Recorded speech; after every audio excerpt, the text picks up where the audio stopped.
like, subscribe, and leave a comment. So UFC Fight Night, Taira versus Perez.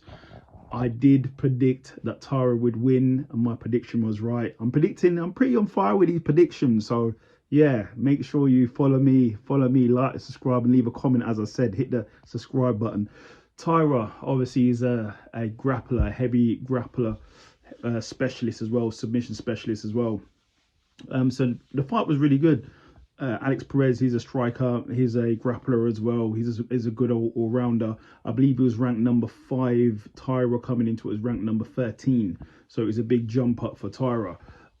We saw obviously striking from Perez, coming in closing distance striking, but Taira was keeping distance as well with strikes as well, and clinching where possible. When Alex Perez will come in close with the strikes, Taira would use the plum and then throw knees up in the middle as well, especially with straight punches.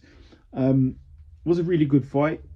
Alex Perez Pereira, he's fighting in a couple of weeks, UFC 303. Look for my video, I've done it already.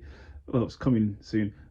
So he got a takedown on Taira already, but then Taira did sort of reverse it. In the later rounds, like the finishing rounds, it was striking happening, but then Taira went for a takedown, then he managed to get the back, and Perez couldn't really defend. He literally had the back, sort of like Charles Oliveira type, just got his back and that's it. And then putting his hooks, and then what he was, I've never seen this before, what he was doing was pulling his weight to try and bring Alex Perez to the ground. He pulled it, he's like jolted his weight a couple of times, and then I think the last time he did it, he jolted it and Alex Perez fell. But as he fell, his positioning was off, so his knee potentially buckled or snapped, or he tore something in his knee. And that was it. Taira started landing strikes, but the fight was already over due to the damage to the knee. So like I said, I hope Alex Perez is okay. He heals up and comes back. If he didn't buckle his knee, we would have seen, obviously, it will be in a bad position because Taira had his back and ground and pound from the back onto the head. So we would have seen what happened there. I'm not sure how that fight would have ended or what would have happened if he'd have got out of it or not. But unfortunately, he damaged his knee. I hope Alex Perez gets better and he's well, and hopefully the knee doesn't need surgery. But for Taira, he won.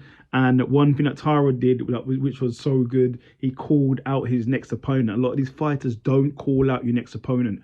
Always, if I was in a fight, a meeting, I'd be like, call out your next opponent, because if you don't get him, you'll get something ranked higher or near the champion. So Taira calls out Pantoja. I'd like to see that fight because Pantoja's a grappler. He's a grappler as well. That'd be a really good fight. If he doesn't get Pantoja, I think he should get Erceg. That would be a good fight, or Brandon Royval or Brandon Moreno, one of those two. I think he should get a top tier fighter now. He just beat number 5. I think Perez was number 5. So yeah, it's time for a big fight and probably a normal contendership fight for him. But congratulations to Taira, and Alex Perez, hopefully he's not injured.